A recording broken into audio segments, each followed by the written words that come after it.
I went to law school at the University of San Francisco. I never really had any intention of practicing law when I went to law school. Got a law degree, went to the University of San Francisco, and I practiced law for about 3 years. I never really had any intention of practicing law when I went to law school. I thought it would be a great degree to have, because I'm more interested in policy work. It's a funny thing, when you go to law school, they kind of beat into your head that you're going to be a lawyer. I guess I should have realized that. So anyhow, I practiced law for 3 years and realized I really hated it. I decided to go back to school and concentrate more on the policy aspect. So I went to the Evans School at UW and got my master's in public administration. How did you get into Shoreline? Like, how did you get into this line from that? Right. So my interest was in policy work, and so a management analyst position opened up here in the city manager's office. And management analyst is kind of like a policy analyst, management analyst. You do a lot of work on policy issues with the council, with the city manager, but then you also do work on kind of organizational work on how the city internally operates and work with the city manager on those issues. So it's kind of along the line of what I really wanted to do, which was more that policy aspect of it, working with the community and building a community. And what intrigued me about Shoreline is that it was a relatively new city, so there's a lot of new things going on, kind of organizing the city, and a lot of exciting new projects were going on, so that appealed to me. That's kind of what drew me to Shoreline. I manage a communications program, and I'm also the public information officer. Essentially, we used to have a communications person, and she left, and during budget cuts, more people do just take on more of the duties that other people have, and you don't hire new people. So basically, one of my new duties became managing the communications program, and that's pretty much what I do most of the time now, as opposed to the policy work. And the reason for that is that my law, when you go to law school and you practice law, you do a ton of writing. I mean, that's what you do as a lawyer, write. And so I became pretty good at writing, and also in my master's program, I got even better at writing. So the city manager realized that, I was really good at that and really good at communication, and so she thought I'd be great for that position.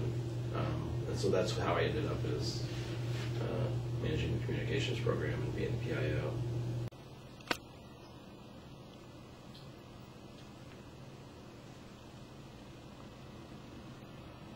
So one of the things that I had to get used to is that as a lawyer, or when you're writing for academic work, you have to start with the common writing of laying out the story, and you build up to it, and you finally get to what you need to, where you need to go. So you lay out all these facts and all these points and all this stuff. Whereas when you're doing press releases, you have to basically lay out everything in that first paragraph. So if no one reads anything beyond that first paragraph, they have to be able to understand what's going on. So you take all that stuff that usually it takes you several paragraphs or maybe a couple even pages to build up to. You have to get that all in the first paragraph. And have it make sense. Yeah, and have it make sense, exactly. So that was a little hard to get used to, and I'm still not sure if I completely am there, but yeah, you have to do that. And the other thing is also condensing it. Again, as a lawyer and as an academic, I'm used to writing until I'm done explaining what I need to explain. Whereas in here, you need to be a lot more concise because you don't have as much space to write. So you have to be a lot more concise, and you have to get your message out there. And yeah, it can be really hard for me. So luckily, I have my communications specialist who, the other person in the communications department, is always telling me to cut out words, cut out words, cut out words. So yeah, that's kind of difficult.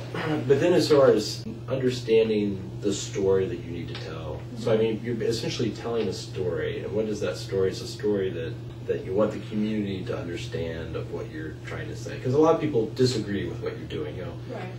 A lot of people disagree with what the council's doing, so you have to explain to them why you're doing it. So you have to lay that story out, why you're doing it, and why the council believes it's in the city's best interest to move forward, even though they understand that a lot of people won't be happy with what you're doing. And that can be, difficult a lot of times.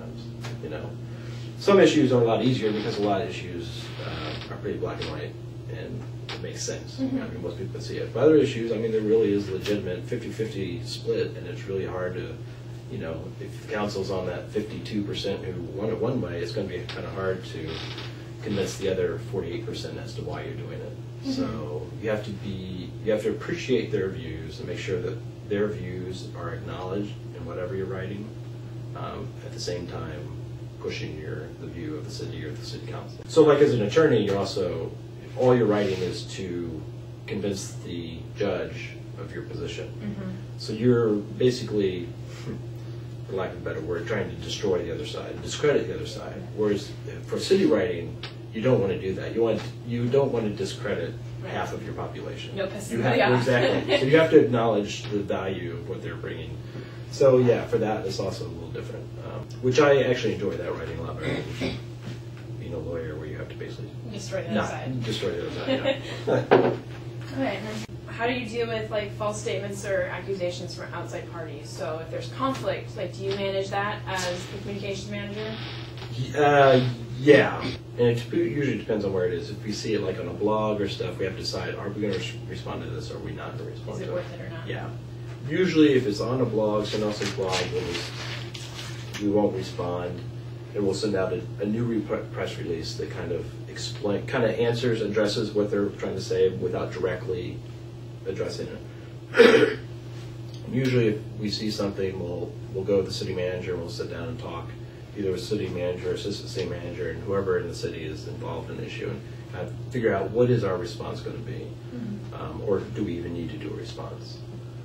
A lot of times we want to do a response if it's, if it's just one person who's upset, usually we'll write a letter to them personally. But if it's a bigger issue and a lot more people are involved, then we'll decide, do we need to do a response? And if we do a response, it's usually in the form of a new press release or something on the website, a front page story on the web page, explaining our side and why we're doing it. Right.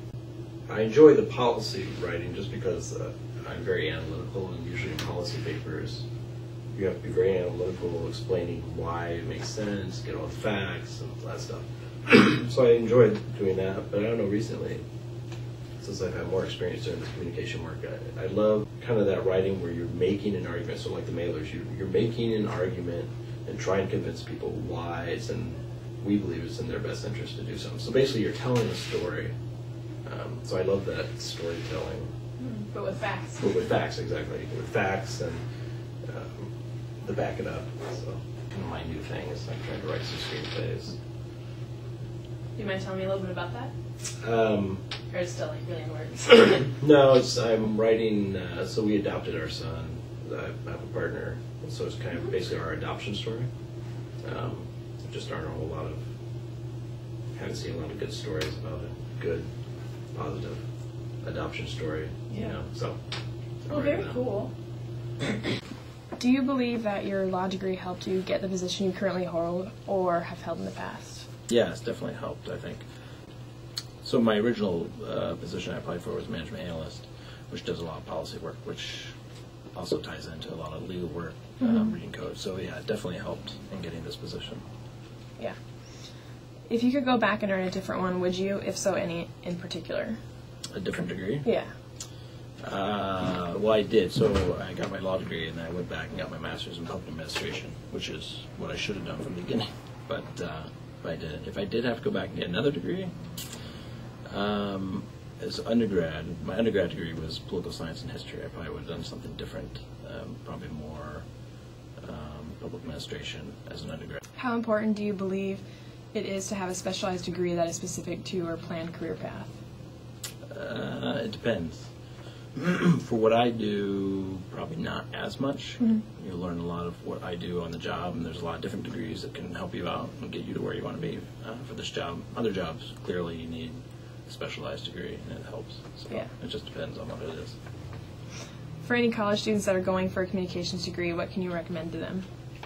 Right. You just need to learn, you just need to write as much as possible, because it really helps you. There's so many different things you do in communications, but writing is the most important thing. So the more you write, the better you get at it. That's just good practice. The other thing is reading. Basically read news releases, read newspapers, read how other people are communicating. You can learn a lot that way too. So reading and writing basically are the best things you can do as a communications person. Okay, cool.